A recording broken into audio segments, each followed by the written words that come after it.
இப்போ என்னுடைய வழக்கில் நாங்கள் பார்த்துட்டு இருக்க வழக்கு எங்கே தாமதமானவங்களை வர சொல்லுங்க. இவர்கள் ஒரு வழக்கில் பாதிக்கப்பட்டவர்கள். இது மாதிரி 4 வழக்குகள் இருக்கு, மற்ற 3 வழக்குகளில் இருக்கார்கள். அவர்கள் எந்த சமூகத்தை சார்ந்தவர்களாக இருந்தாலும் அவர்களுக்கு நஷ்டஈடு கொடுக்கணும். அருண்குமார் கம்ப்ளைண்டா இருக்கக்கூடிய கேஸ். அருண்குமார் SC/SC ஸ்டேட்டஸை விட்டுட்டு கிறிஸ்டினா மாறிட்டாரு. அவரை தள்ளி விட்டுருங்க. இவர் என்ன தம்பி continues to be a Hindu, continues to be an SC. இவருக்கு காம்பன்சேஷன் SC/ST ஆக்ட்ல எங்க? இவர் இருக்கிற வரைக்கும் பல்வீர் சிங் STR தான் எங்களுக்கு கவலையே கிடையாது. அந்த மன்னிப்பு இன்னும் பல்வீர் சிங் வழக்கில் அவர்கள் இன்னும் கொடுக்கவில்லை என்பதை பதிவு செய்கிறேன். மன்னிப்பு கோருங்கள், எல்லோருக்கும் நஷ்டஈடு கொடுங்கள்.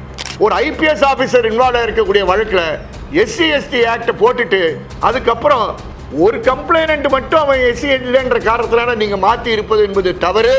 அந்த தவறை நீங்களே மாற்றவில்லை என்றால் எங்களுக்கு ஆட்சேபனை கிடையாது. நல்ல ஸ்பெஷல் கோர்ட் வைங்க, வேகமாக நடத்துங்க, க்ளோஸ் பண்ண கேஸை கூட தட்டி எழுப்புங்க. எலெக்ஷன் நேரத்தில் இன்னும் நிறைய பேர் வைத்தால போகிற மாதிரி ஏற்பாடு பண்ணுங்க, எங்களுக்கு எந்த பிரச்சனையும் கிடையாது. ஆனால் நான் நீதிமன்றத்தில் வழக்கு நடத்துவதை பற்றி கேட்கல. நீங்கள் சஸ்பென்ஷன்லாம் பண்ணுறீங்கல்ல, டிசிப்ளினரி என்கொயரிலாம் கொண்டு போகிறீங்களே, இவங்களை யாரையாவது சஸ்பெண்ட் பண்ணீங்களா? யாரையாவது ஒரு ஆளை சஸ்பெண்ட் பண்ணீங்களா? பண்ணல.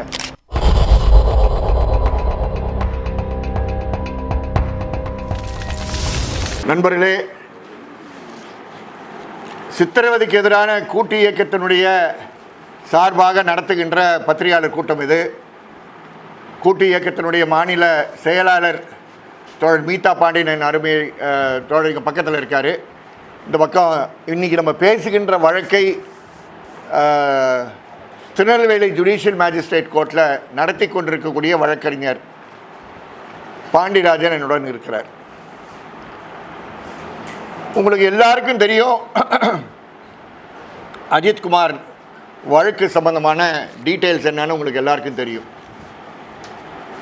அஜித்குமாருடைய வழக்குக்கு நான் எப்பொழுதும் கூறியது போல் இப்பொழுதும் உங்கள் மத்தியில் மகிழ்ச்சியுடன் கூறுகிறேன், பத்திரிகையாளருக்கு மிக முக்கிய பங்கு அதில் இருந்தது என்பதை பதிவு செய்ய விரும்புகிறேன். பத்திரிகையாளர் மீடியா ட்ரையல் என்றெல்லாம் கூறுகிறார்கள். அந்த மீடியா ட்ரையல் செய்யவில்லை, மீடியா அதை உடைத்தது. அந்த செய்தியை தொடர்ந்து நீங்கள் உடைத்ததின் காரணமாக கண்டிப்பாக நீதிமன்றம் அதன் தொடர்ச்சியாக நடந்ததால பாதிப்புக்கு காரணமாக இருந்தவர்கள், அந்த நேரத்தில் வெளிப்படையாக தெரிந்தவர்கள், காவல்துறை கான்ஸ்டபிள் ரேங்கில் இருக்கிற காரணத்தினால அவர்கள் மேல் வழக்கு உடனடியாக பதிவு செய்வது, வழக்கு பதிவு செய்த பிறகு உடனடியாக பதிவு செய்த வழக்கில் அவர்களை கைது செய்வது, அவர்கள் சிறையில் அடைப்பது, இதெல்லாம் அஜித்குமார் கேஸில் நம்ம பார்த்த ஜஸ்டிஸ் சமீப காலத்தில். ஆனால் எல்லாரும் இப்போ மறந்து போயிருக்கக்கூடிய கேஸ், அந்த கேஸ் நடந்து கொண்டிருக்கக்கூடிய நேரத்தில் பேசப்பட்டது மீடியா ட்ரையல் நடத்துகிறது ஒரு IPS ஆஃபீஸருக்கு எதிராக என்று நான் சொல்லவில்லை, IPS ஆஃபீஸர்ஸ் அசோசியேஷன் சொன்னது உங்களுக்கு எல்லாம் ஞாபகம் இருக்கும். அந்த மீடியா ட்ரையல் வழக்கு இன்னைக்கு இருக்கக்கூடிய நிலைமை என்ன? 2023ஆம் ஆண்டு நடந்த நம்முடைய அம்பாசமுத்திரம் பல்வீர் சிங் வழக்கு சம்பந்தமானதா இந்த பத்திரிகையாளர் கூட்டம். அஜித்குமார் வழக்கில் 5 கான்ஸ்டபிள் உள்ளே இருக்கிறார்கள்.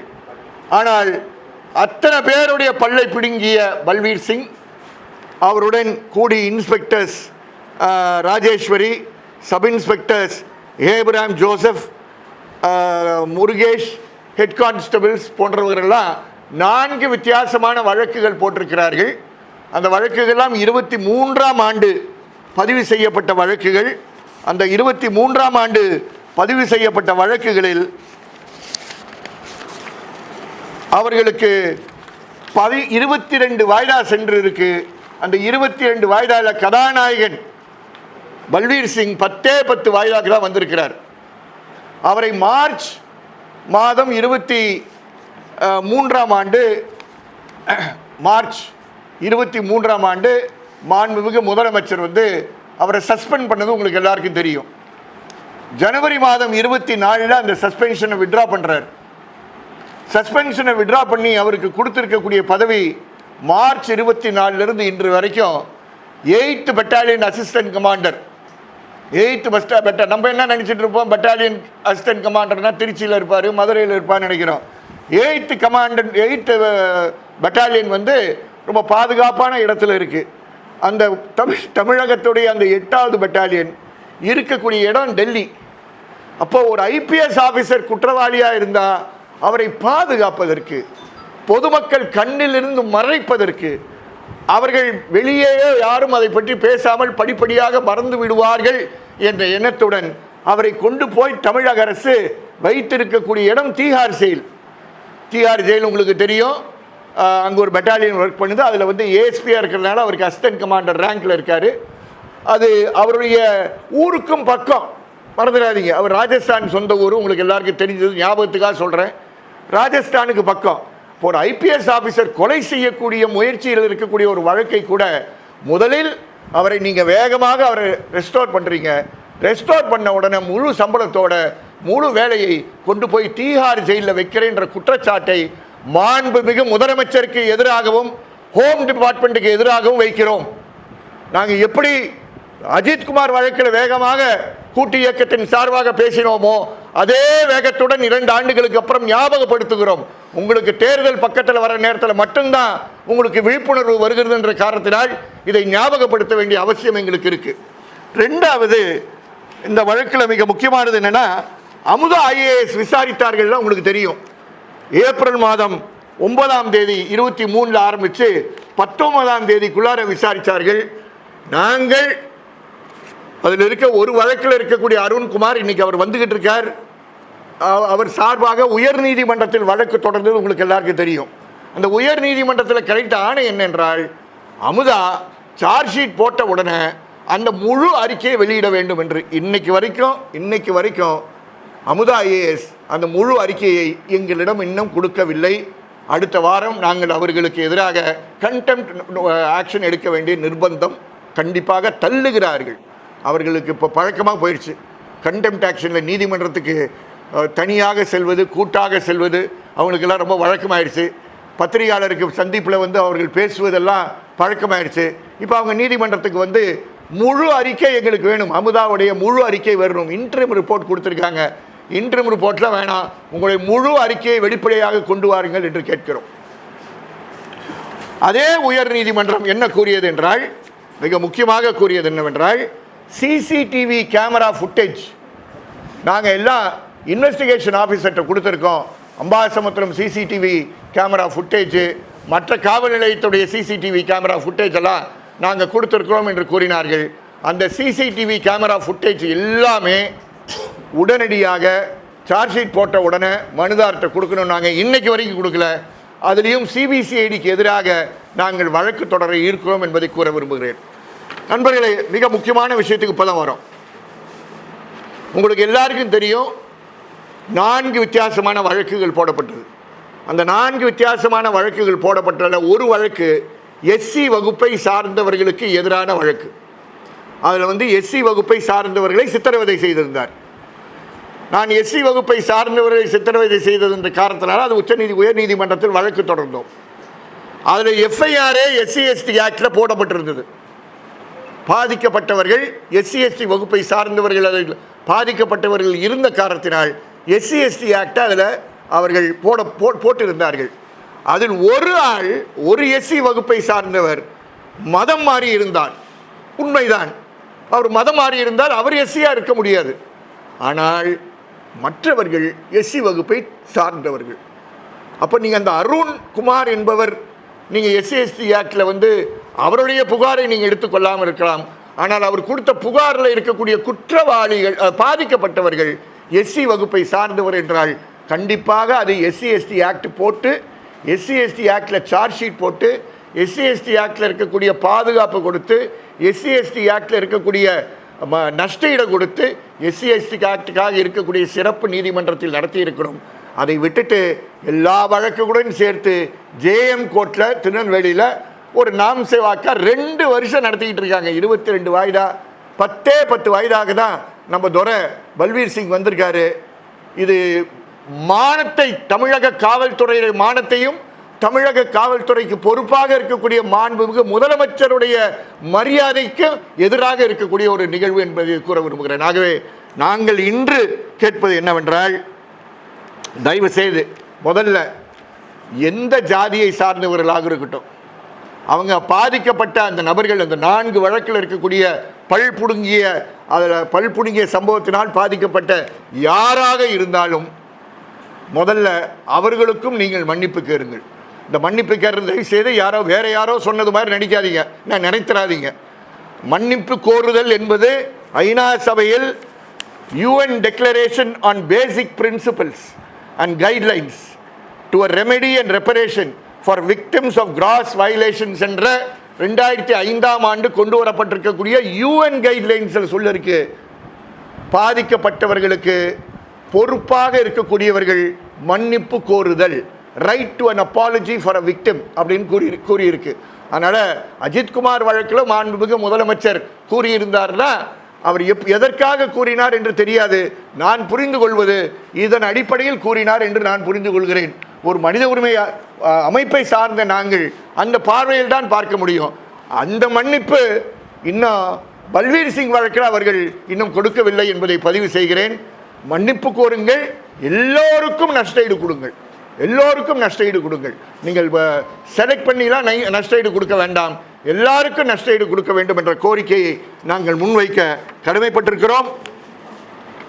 அடுத்தது சிபிசிஐடி தானாகவே முன்வந்து, எனக்கு ரொம்ப ஆச்சரியமாக இருக்குது சிபிசிஐடி இது போன்ற விஷயங்களில் ஈடுபடுகிறார்கள் என்று.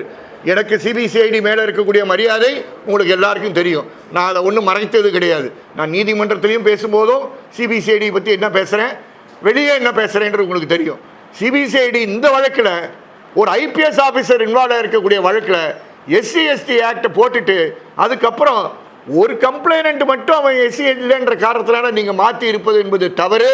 அந்த தவறை நீங்களே மாற்றவில்லை என்றால் வழக்கறிஞர் பாண்டியராஜன் அடுத்த வாய்தால உங்களுக்கு அங்கே குண்டு விழும். நீங்களே செய்வது தான் உங்களுக்கு மரியாதை. ஏன்னா நீங்கள் ரொம்ப வேகமாக வேலை செய்கிற காவல்துறை, உங்களை பற்றி நான் இன்னும் அடுத்ததில் சொல்ல போகிறேன். ரொம்ப வேகமாக வேலை செய்யக்கூடிய காவல்துறை. 2வது அமுதா IAS அவர்களாகவே அவர்களுக்கு என்னுடைய விலாசம் தெரியும், அவர்களாகவே நான் தான் அவர்களுக்கு வழக்கறிஞரும் தெரியும். முழு அறிக்கை வேண்டும், எங்களுக்கு முழு அறிக்கை வேண்டும் என்பது நான் சொல்லவில்லை, உயர் நீதிமன்றம் கொடுத்தானே, இல்லைன்னா நாங்கள் கண்டெம்ப்டில் போவோம். 3வது எல்லா விக்டிம்ஸுக்கும் அந்த 4 வழக்கில் இருக்க எந்த சாதியை சார்ந்தாலும் பிரச்சனை இல்லை. மனித உரிமை மீறலால் கொடூர சித்திரவதையால் பாதிக்கப்பட்டால் அவர்களுக்கு நீங்கள் என்ன நஷ்டஈடு கொடுக்க வேண்டுமோ நீங்கள் கண்டிப்பாக முன்வந்து நஷ்டஈடு கொடுக்க வேண்டும் என்பதை இந்த நேரத்தில் பதிவு செய்கிறேன். உங்களுக்கு அஜித்குமார் வழக்கில் உங்களுக்கு கண்கள் கூசியது, ப்ரெஸ்ஸு ஹைலைட்டு, மூவ்மெண்ட் வந்தது என்ற காரணத்தினால் நீங்கள் கொடுத்துருக்கீங்க.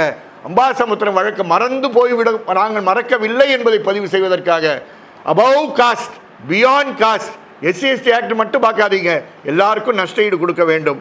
அதை வேகமாக இந்த இந்த 31 வழக்கு உங்களுக்கு தெரியும், சித்திரவதை, காவல் நிலைய மரணங்கள், இதில் ஏற்பட்டிருக்க வழக்குகள் எல்லாத்துலேயும் நீங்கள் 176 1A பழைய என்கொயரி இப்போ 196ல் பல மேஜிஸ்ட்ரேட்ஸ் இன்னும் முடிக்கவில்லை, பல மேஜிஸ்ட்ரேட் முடிக்காமல் இருக்காங்க. அதை கண்டிப்பாக ஹைகோர்ட் ரெஜிஸ்ட்ராரும் ஸ்டேட் லீகல் சர்வீசஸ் அத்தாரிட்டி அதை கண்காணிக்க வேண்டும் என்று கேட்கிறோம். நீங்கள் 176 என்கொயரி மேஜிஸ்ட்ரேட் இப்போ அஜித்குமாருக்கு வழக்கில் அவர் மோரலஸ் முடிச்சிட்டார். ஏன்னா உயர் நீதிமன்றம் பார்த்துட்டு இருந்தது. உங்களுக்கு எல்லாருக்கும் தெரியும், சந்தோஷ் கேஸில் கோயில்பட்டி மேஜிஸ்ட்ரேட் பாரதிதாசன் அந்த என்கொயரி நடத்தினார். அது எத்தனை பக்கம் வந்ததெல்லாம் உங்களுக்கு தெரியும், ஞாபகத்துக்காக தான் சொல்கிறேன் நான். அதே போல் இங்கே முடிச்சிருக்காரு, நம்முடைய திருப்போணம் மேஜிஸ்ட்ரேட் முடிச்சிருக்காரு. ஆனால் இந்த 31 வழக்கில் பல வழக்குகளில் இந்த 176 என்கொயரி முடியல. எப்படி ஸ்பெஷல் கோர்ட் MP MLAக்கு ஸ்பெஷல் கோர்ட் வைக்கிறீங்களோ எங்களுக்கு ஆட்சேபனை கிடையாது. நல்ல ஸ்பெஷல் கோர்ட் வைங்க, வேகமாக நடத்துங்க, க்ளோஸ் பண்ண கேஸை கூட தட்டி எழுப்புங்க. எலெக்ஷன் நேரத்தில் இன்னும் நிறைய பேர் வைத்தால போகிற மாதிரி ஏற்பாடு பண்ணுங்க, எங்களுக்கு எந்த பிரச்சனையும் கிடையாது. ஆனால் மனித உரிமை வழக்குகள் இருக்கும்பொழுது சித்திரவதைக்கான ஒரு சட்டம் இல்லைன்னா கூட அதில் ஒரு மனித உரிமை மீறல் வந்திருக்குன்னு தெரிஞ்சால் மாவட்டத்தில் இருக்கக்கூடிய டிஸ்ட்ரிக்ட் ஹியூமன் ரைட்ஸ் கோர்ட்டில் அந்த வழக்குகளை வேகமாக டே டு டே பேசிஸில், அது தனியாக போட்டாங்க, கவர்மெண்ட் போட்டாங்க, இதெல்லாம் எங்களுக்கு தேவையில்லை. மனித உரிமை மீறல் சார்ந்த வழக்குகள் இருந்தால் டிஸ்ட்ரிக்ட் ஹியூமன் ரைட்ஸ் கோர்ட்டில் போட்டு நல்ல அனுபவமிக்க எக்ஸ்பீரியன்ஸ் குற்றவியல் மூத்த வழக்கறிஞரை, அனுபவமுள்ள வழக்குகளை வழக்குக்கு வழக்கு நீங்கள் மாற்றுங்கள். உங்களுடைய கட்சியை சார்ந்தவர்களை மட்டும் நீங்கள் அரசு வழக்கறிஞராக அந்த வழக்குகளை போடாதீங்க, அது அவங்களுக்கு எம்பாரஸ்மெண்ட்டு. காரணம் அவங்க இது போன்ற குற்றம் செய்தவர்களை பாதுகாக்க வேண்டிய ஒரு நிர்பந்தம் ஏற்படும் என்பதை கூறி, இதுதான் ஜாக் சார்பாக பல்வீர் சிங் வழக்கை நீங்கள் வேகமாக கொண்டு செல்ல வேண்டும். பல்வீர் சிங்கை நீங்கள் பதவியில் வைக்கணும்னா நீங்கள் தைரியம் இருந்தால் தமிழ்நாட்டில் வைங்க. கொண்டு போய் மறைவா டிஆர் ஜெயிலில் அவன் ஊருக்கு பக்கத்தில் நீங்கள் வச்சிங்கன்னா மக்கள் என்ன பேசுவார்கள், அதை தான் மக்கள் என்ன பேசுவார்கள் என்று தான் நேற்று ஒரு காலை ஒரு டிஎஸ்பி பேசியிருக்கார். அவர் பேரெல்லாம் உங்களுக்கு தெரியும், சுந்தரேசன் பேசியிருக்காரு. உன்னுடைய மாலையில் அவரை சஸ்பெண்ட் பண்ணியிருக்கீங்க. அந்த சுந்தரேசன் கேஸ் சாதாரண கேஸ்ன்னு யாரும் நினச்சிடாதீங்க. அந்த சுந்தரேசன் சும்மா சாதாரண மனிதன் நினைக்காதீங்க. நாங்கள் சுந்தரேசனை பற்றி இது வரைக்கும் பேசாமல் இருந்தது காரணம், அவர் ஒரு முக்கியமான வழக்கில் விசாரணை அதிகாரியாக இருந்தார். நாங்கள் சம்பந்தப்பட்டிருக்கக்கூடிய ஒரு வழக்கில் அவர் விசாரணை அதிகாரியாக இருந்தால் நாங்கள் அவரை பற்றி பேசுவது தவறாக இருக்கும் என்ற காரணத்தினால்தான் அந்த நேரத்தில் நாங்கள் பேசவில்லை. அந்த முக்கியமான கேஸ் என்னவென்றால், சமீபத்தில் பேசப்படுகின்ற மதிமுகவில் நடக்கக்கூடிய விஷயங்கள் சார்ந்து பேசப்படுகின்ற வளையாபதியுடைய சித்திரவதை வழக்கு. இந்த வளையாபதியுடைய கொடூர சித்திரவதையை நம்முடைய ஜாக் சார்பாக காஞ்சிபுரம் மாவட்டத்தில் மிக சிறப்பாக கூட்டு இயக்கம் நடத்தி, அந்த கூட்டு இயக்கத்தின் சார்பாக கூட்டங்கள் நடத்தி, தோழர் தியாகு அந்த கூட்டத்தில் பங்கேற்றார், பேராசிரியர் கல்விமணி பங்கெடுத்தார், மூத்த வழக்கறிஞர் சுதா ராமலிங்கம் அதில் பங்கெடுத்தார்கள், நானும் அங்கே பங்கெடுத்தேன். ஆசீர்வாதம் அதை ஒருங்கிணைத்து கொண்டு பணிகள் செய்தார். இந்த அருமையான கூட்டு வழியின் காரணமாக தான் அங்கே அந்த வளையாபதி மட்டுமல்ல, பிரபு இவர்கள் இருவர் மேல் கொடூர சித்திரவதை இன்னொரு ஐபிஎஸ் ஆபீசர் உதயகுமார் செய்தார் என்று நான் சொல்லவில்லை, நாங்கள் சொல்லவில்லை. எஸ்ஹெச்ஆர்சி மாநில மனித உரிமை ஆணையத்தில் டிஎஸ்பியாக பணி செய்த சுந்தரேசன் கூறினார். அவருடைய முடிவு அது. அந்த முடிவை மாநில மனித உரிமை ஆணையத்தினுடைய தலைவர் ஏற்று இந்த வழக்கு அந்த அவருடைய முடிவில் எனக்கு கருத்து வேறுபாடுகள் இருக்கா. ஆனால் அவங்க முடிவு என்னென்னா, சிபிசிஐடி அதை விசாரிக்க வேண்டும் என்று கூறி இப்போ 9 மாதம் ஆச்சு. 9 மாதம் ஆச்சு. சுந்தரேசன் பார்த்த investigation as SHRC investigating officer, மறந்துடாதீங்க. அவர் இப்போ பேசுகிறது மயிலாடுதுறைன்னு பேசுகிறார், அதுக்கப்புறம் அவர் டிரான்ஸ்ஃபர் ஆகிட்டார். அவர் அங்கே எஸ்ஹெச்ஆர்சியில் இன்வெஸ்டிகேட்டிங் ஆஃபீஸராக இருக்கும்போது அவர் செய்த வழக்கு தான் இந்த வளையாபதி பிரபுவுடைய கொடூர சித்திரவதை. 2 பேரும் உயிரோடு இருக்காங்க. நான் அந்த பழைய இன்டர்வியூஸில் அஜித்குமார் இன்டர்வியூஸில் பேசும்போது உங்களுக்கு எல்லாம் பார்த்துருப்பீங்க, ட்ரொமாட்டிக் ரேடியோ மயாலிசிஸ்ன்னு பேசியிருப்பேன். அந்த ட்ரொமாட்டிக் ரேடியோ மயாலிசிஸில் பாதிக்கப்பட்டவர்கள் தான் பிரபுவும் வளையாபதி என்பதை கூற. இவங்க 2 பேருக்கும் பலமுறை வெள்ளூர் மெடிக்கல் காலேஜ் ஹாஸ்பிட்டல்லையும் செங்கல்பட்டு மருத்துவமனையிலையும் டயாலிசிஸ் செஞ்சதின் காரணமாக தான் இன்று அவர்கள் உயிரோடு இருக்காங்க. நான் எப்பொழுதும் சொல்லுவேன், ஜெயராஜ் பெனிக்ஸ் இறக்கக்கூடியவர்கள் கல்ல, அவர்கள் பாதுகாக்கப்பட்டிருக்கலாம். அவர்களுக்கு டயாலிசிஸ்க்கு இமீடியட்டாக அந்த சரவணன் மேஜிஸ்ட்ரேட் அனுப்பியிருந்தார். இப்போ சுந்தரேசன் இந்த வழக்கை தான் விசாரித்தார். சுந்தரேசனுடைய வழக்கினுடைய விசாரணையை பேஸ் பண்ணி தான் எஸ்ஹெச்ஆர்சி ஆர்டர் போட்டுச்சு. சுந்தரேசனை மாற்றினார்கள். இந்த மாற்றமெல்லாம் சாதாரண மாற்றம் கிடையாது. அந்த வெறுப்பில் தான், அந்த கோபத்தில் தான், அந்த ஆதங்கத்தில் தான் அவர் என்ன செய்யக்கூடாதோ, ஒரு டிஎஸ்பின்ற முறையில் அவர் என்ன செஞ்சுருக்கக்கூடாதோ வேறு வழி இல்லாமல் நேற்று ஓப்பன் ப்ரெஸ்ஸில் பேசினார். அதுக்கு உடனடியாக டிசிப்ளினரி ஆக்ஷன் எடுத்தாங்கல்ல, சபாஷ். ஸ்டாலின் ஆட்சிக்கு சபாஷ். ஒரு ஒரு ஒரு வாயில்லா பிறவி நேர்மையாக இருக்கக்கூடிய இந்த வளையாபதி வழக்கில் உங்களுடைய ஐபிஎஸ் ஆஃபீஸர் உதயகுமார் காஞ்சிபுரத்தில் நகரத்தில் இருக்கக்கூடிய ஸ்டாஃப் குவார்ட்டர்ஸ், நான் இடத்தை பார்த்துட்டு வந்திருக்கேன், அதனால அதை அடித்து சொல்கிறேன். ஸ்டாஃப் குவார்ட்டர்ஸில் வச்சு அடிச்சிங்க. உங்களுக்கு மறுபடியும் சிசிடிவி கேமரா இருக்கக்கூடிய காவல் நிலையத்தில் விசாரணை செய்ய தேவையில்லை. அவர் நேற்று மாலை அவருக்கு இருக்கக்கூடிய பிரச்சனைகளை அவர் இப்படி பேசியிருக்கக்கூடாது. யூனிஃபார்ம்டு ஆஃபீஸர்ஸ் இப்படி பண்ணக்கூடாது. அவர் பண்ணார். அவருடைய மன ரீதியாக இருக்கக்கூடிய பாதிப்பில் பண்ணார். அவரை ஒரே நாளில் நீங்கள் சஸ்பெண்ட் பண்ணீங்கல்ல, சபாஷ். ஆனால் வெள்ளதுரையை என்ன பண்ணீங்க? தமிழகம் பார்த்துக்கிட்டு இருக்கு. வெள்ளதுரை என்ன பண்ணீங்க? கரெக்டாக இத்தனை கொலைகள் செய்த வெள்ளதுரையை, நீதிமன்றம் தண்டித்திருக்கக்கூடிய வெள்ளதுரையை அவரை இறுதி நாளில் கரெக்டாக அவருடைய ரிட்டையர்மெண்ட் அன்னைக்கு அவரை நீங்கள் வந்து கூட்டிகிட்டு போய் சஸ்பென்ஷனை ரிவோக் பண்ணீங்க. நான் இப்போ கேட்குறேன், ஸ்டெர்லைட் வழக்கில் இருக்கக்கூடிய ஒரு கலெக்டர் 3 தாசில்தார் 17 போலீஸ் அதிகாரிகள் தாமதமாக வந்தவொன்னா கொஞ்சம் உட்காருங்க. 17 போலீஸ் அதிகாரிகள், இவர்கள் மேல் வருஷம் எத்தனை ஆச்சு? 7 வருஷம் ஆச்சு. அறிக்கை அருணா ஜெகதீஷனுடைய அறிக்கை வந்து எத்தனை வருஷம் ஆச்சு? 3 வருஷம் ஆச்சு. 3 வருஷம் வந்து ஒருத்தனை கூட ஒரு ஆள் மேலே கூட உங்கள் டிசிப்ளினரி ஆக்ஷன் முடியல. நாங்கள் ஏதோ கதை சொல்லவில்லை. அவர்களுடைய டிசிப்ளினரி ஆக்ஷனுடைய பட்டியல் என்கிட்ட இருக்குங்க. அவங்களுடைய டிசிப்ளினரி ஆக்ஷனுடைய பட்டியல் இருக்கு. ஒவ்வொரு ஆளுக்கும் என்ன நிலையில் இருக்குன்றது வந்து என்கிட்ட இருக்கு. அதனால உங்களுக்கு வந்து சுந்தரேசன்ற ஒரு டிஎஸ்பி கிடைச்சா அந்த சுந்தரேசன் டிஎஸ்பியை வந்து ஒரே நாளில் நீங்கள் சஸ்பெண்ட் பண்ண தயாராக இருக்கீங்க. ஆனால் உங்கள் டிஜிபி ரேங்க்ல இருக்கக்கூடிய மற்ற எல்லா ரேங்க்லையும் இருக்கக்கூடிய ஸ்டெர்லைட் சார்ந்த அஃபிஷியல்ஸை நான் நீதிமன்றத்தில் வழக்கு நடத்துவதை பற்றி கேட்கல. நீங்கள் சஸ்பென்ஷன்லாம் பண்ணுறீங்கல்ல, டிசிப்ளினரி என்கொயரிலாம் கொண்டு போகிறீங்களே, இவங்களை யாரையாவது சஸ்பெண்ட் பண்ணீங்களா? யாரையாவது ஒரு ஆளை சஸ்பெண்ட் பண்ணீங்களா? பண்ணலை. அதனால் தயவுசெய்து தமிழக அரசே ஏதோ அஜித்குமார் வழக்கை நீங்கள் மூடி மறைத்து பாதுகாப்பாக சிபிஐட்டு கொடுத்துட்டீங்கன்னு நிற்காதீங்க. காவல் சித்திரவதைக்கு எதிரான இருக்கக்கூடிய கூட்டு இயக்கம் தொடர்ந்து எல்லா மாவட்டங்களையும் தொடர்ந்து எல்லா வழக்குகளையும் நாங்கள் கண்காணித்து கொண்டு இருக்கிறோம் என்பதை பதிவு செய்கிறோம். நான் கூறிய விஷயங்கள் முக்கியமான டிமாண்ட்ஸ் வந்திருக்கு, அந்த எழுத்துப்பூர்வமாக கொடுப்பாங்க. ஆனால் என்ன இருக்காது அதில்னா நம்ம இந்த சுந்தரேசன் சார்ந்த விஷயம் இருக்காது. இன்னொன்று முக்கியமான இது நீங்களாம் இருக்கிறதுனால சொல்கிறேன், தமிழக அரசு எவ்வளோ கவனக்குறைவாக காவல்துறையில் இருக்குன்னு. பிரகாஷ் சிங் உச்ச நீதிமன்ற தீர்ப்பு இருக்கு, உங்களுக்கு தெரியுமோ எனக்கு தெரியுமோ, யாருக்கு தெரியும்னா உத்தரவாதமாக எல்லா டிஜிபிக்கும் தெரியும். ஏன்னா அவர்கள் எல்லாமே DGP and head of police ஃபோர்ஸுக்கு இந்த கேணியில் இருக்கக்கூடிய இந்த தவளை கதை சொல்லுவாங்கள்ல, அந்த தவளை கதையில் அவங்களுக்கு எல்லாருக்கும் அந்த தீர்ப்பு தெரியும். அந்த தீர்ப்பின்படி ஆகஸ்ட் மாதம் 30ஆம் தேதி இப்போ இருக்கக்கூடிய சங்கர் ஜிவால் சார் ரிட்டையர் ஆகிறார். அப்போது 3 மாதத்துக்கு முன்னாடி அந்த process of appointing the next person ஆரம்பிக்கணும். இங்கேருந்து பரிந்துரைகள் போகணும்.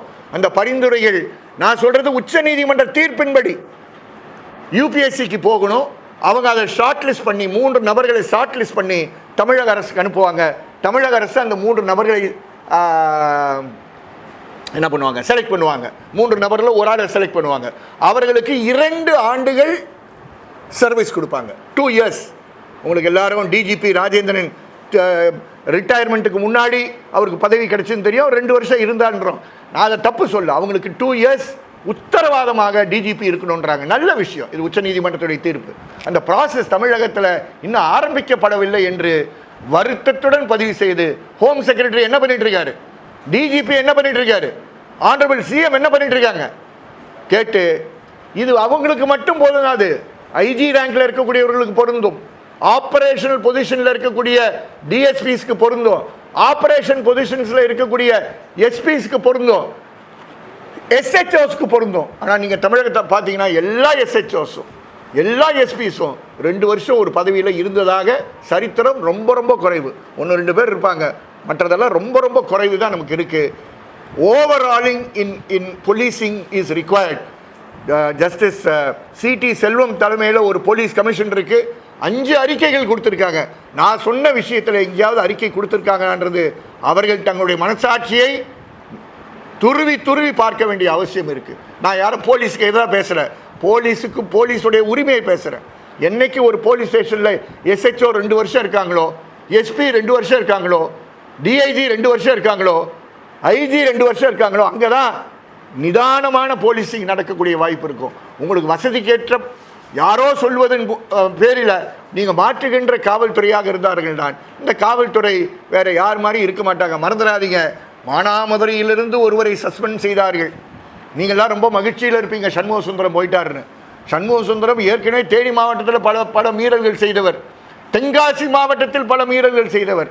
சரி போயிட்டார், புதுசாக யாரோ போடுவான்னு பார்த்தா ஏற்கனவே என் பட்டியலில் இருக்கக்கூடிய ஸ்டெர்லைட் குற்றவாளி பார்த்திபன் தான் போட்டிருக்காங்க. நான் சொல்கிற 17 பேரில் பார்த்திபன் இருக்கார். அதனால் கூட்டு இயக்கம் கண்காணித்து கொண்டே இருக்கும். கூட்டு இயக்கத்தினுடைய பணி கண்காணிப்பது, அரசை ஞாபகப்படுத்துவது. தயவு செய்து மறக்காதீர்கள்.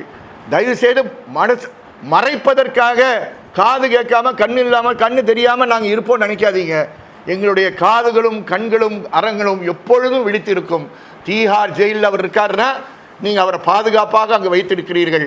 ஆனால் ஒரு கான்ஸ்டபிளை பழி செய்கிறதுனா எப்பவும் பழி செய்ய தயாராக இருக்கிறீர்கள் என்ற குற்றத்தை உங்கள் மேல் நாங்கள் இந்த நேரத்தில் பகிர்கிறோம். சுந்தரவேலுக்கு நீங்கள் பண்ணியிருக்கக்கூடிய பனிஷ்மெண்ட் வந்து ஐபிஎஸ் ஆஃபீஸர்ஸ் கொண்டாடலாம். இன்னைக்கு தலை குனிந்து கொண்டாடுங்கள், தலை குனிந்து கொண்டாடுங்கள். காரணம், உங்களால் ஸ்டெர்லைட்டில் இருக்கக்கூடிய 17 பேரை ஒன்றும் செய்ய முடியல என்பதை நீங்கள் மறந்து விடாதீர்கள். பல்வீர் சிங்கை நீங்கள் ஒன்றும் செய்ய முடியலன்றது மறந்துடாதீங்க. பல்வீர் சிங்கை கைது செய்வதற்கு உங்களுக்கு தைரியம் இல்லை என்பதை நீங்கள் வெளிப்படையாக காட்டிவிட்டீர்கள். இதெல்லாம் கூடிய சீக்கிரத்தில் தேர்தல் நேரத்தில் நாங்கள் பேச மாட்டோம். தேர்தல் நேரத்தில் மற்றவர்கள் பேச வேண்டிய ஒரு சூழல் ஏற்படும். நீங்கள் நேற்று ஹோம் டிபார்ட்மெண்ட்டில் நீங்கள் கூட்டம் கூட்டியிருக்கலாம். ஹோம் டிபார்ட்மெண்ட்டில் எஸ்ஹெச்ஆர்சியுடைய சேர்மனையும் உறுப்பினரையும் நீங்கள் கூட்டி ஜஸ்டிஸ் சந்துருவும் அங்கே நேற்று செக்ரட்டேரியட்டில் இருந்தார். வேகமாக வேலையோடு தான் செய்யலாம். ஆனால் தவறுகள், பல்வீர் சிங் வழக்கில் நீங்கள் செஞ்சிருக்கக்கூடிய தவறுகளை தொடர்ந்து செய்யாதீர்கள். எல்லா வழக்குகளிலையும் பல்வீர் சிங் சார்ந்திருக்க 4 வழக்குகள் அவர் குற்றவாளிங்க. 4 வழக்குகளை குற்றவாளி. அவரை கொண்டு போய் எப்படிங்க நீங்கள் அவருக்கு என்ன மரியாதை கொடுக்குறீங்க? நீ அங்கே இருந்துக்குப்பா, நீ கோர்ட்டுக்கு வர வேண்டாம்னு சொல்கிறீங்களா?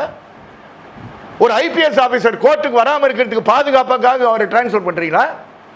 இதெல்லாம் ஒரு நல்ல சமூக நீதியை பற்றி பேசுகின்ற அரசனுடைய எடுத்துக்காட்டு அது அல்ல என்பதை வருத்தத்துடன் பதிவு செய்கிறோம். நன்றி. எந்த கேஸ்லங்க? ஆமாம் ஆமாம் ஆமாம் ஆமாம் சார். நாங்கள் இப்போ சொன்னோன்னா இந்த 4 வழக்கில் இருக்கக்கூடிய குற்றவாளிகள் சொல்லலாம். இப்போ என்னுடைய வழக்கில் நாங்கள் பார்த்துட்டு இருக்க வழக்கு எங்கே தாமதமாவதவங்களை வர சொல்லுங்க. அருண், சந்தோஷ், கணேசன், வாங்க பின்னாடி நில்லுங்க. இவர்களோ ஒரு வழக்கில் பாதிக்கப்பட்டவர்கள். எங்க மற்றவங்க இவர்கள் ஒரு வழக்கில் பாதிக்கப்பட்டவர்கள். இது மாதிரி 4 வழக்குகள் இருக்கு. மற்ற 3 வழக்குகளில் இருக்கார்கள்.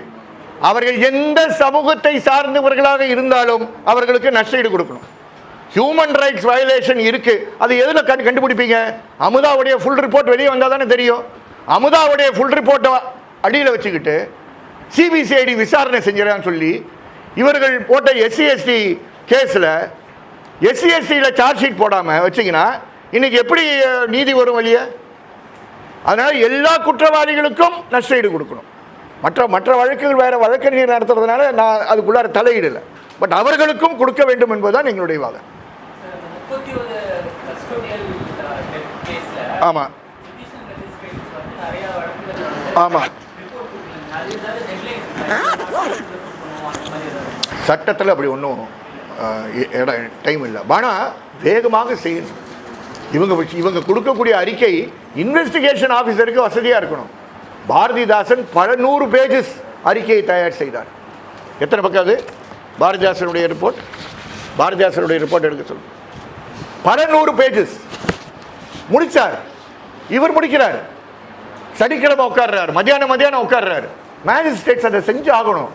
யாரோ ஒருத்தன் செட்டாயா, அவன் மேலே போலீஸ் என்ன சொல்லுவாங்க, அவன் மேலே குற்றம் நிறையா இருக்குன்னுவாங்க. அப்போ அவன் ஏற்கனவே ஹிஸ்ட்ரி ஷீட்டர், அவனை பற்றி கவலைப்பட வேணாம். அவனுக்காக பேசுவதற்கு ஆள் இல்லை. அவர்களுக்காக பேசுவதற்காக தான் இந்த கூட்டு இயக்கம் இருக்குது. சும்மா ஸ்டேட்மெண்ட் கொடுக்கறதுக்காக இல்லை, பேசுவதற்காக. நீதிமன்றத்திலையும் தொடர்ந்து வழக்குகளை கொண்டு செல்வதற்காக தான் நம்ம இருக்கோம். வேற ஏதோ கேஸ் இருக்கா? 4 வழக்கையும் சார்ஜ் ஷீட் போட்டிருக்காங்க. எங்களை பொறுத்த வரைக்கும் ஒரு வழக்கு கண்டிப்பாக SC/ST கோர்ட்டு போனோம். இன்னொரு வாதம், எங்களுடைய வாதம் கூட்டு வாதம் என்னன்னா, அதில் இது எல்லாமே மனித உரிமை மீறல் வழக்கு. ஒரு ஐபிஎஸ் ஆஃபீஸர் மற்றவர்களை கட்டளையிட்டு கமாண்ட் அண்ட் ரெஸ்பான்சிபிலிட்டி. நான் நீதிமன்றத்தில் பேசும்போது நீங்கள் கேட்டிருப்பீங்க, principle of command and responsibility. அவர் ஐபிஎஸ் ஆஃபீஸர் கட்டளையிடும் போது கீழே இருக்கக்கூடிய இன்ஸ்பெக்டர் எப்படி செய்யாமல் இருக்க முடியும்? கீழே இருக்கக்கூடிய சப் இன்ஸ்பெக்டர் எப்படி செய்யாமல் இருக்க முடியும்? கீழே இருக்கக்கூடிய கான்ஸ்டபிள் ஏன் செய்யாமல் இருக்க முடியும்? அவருடைய கன்மேன் சதாம் ஹுசைன் அவன் எதுக்கு செய்யாமல் இருக்க முடியும்? அதனால் அவர்கள்லாம் அதில் சேர்க்கப்பட்டிருக்கிறார்கள். Number 4, crime number 4, 2419, CC 2419.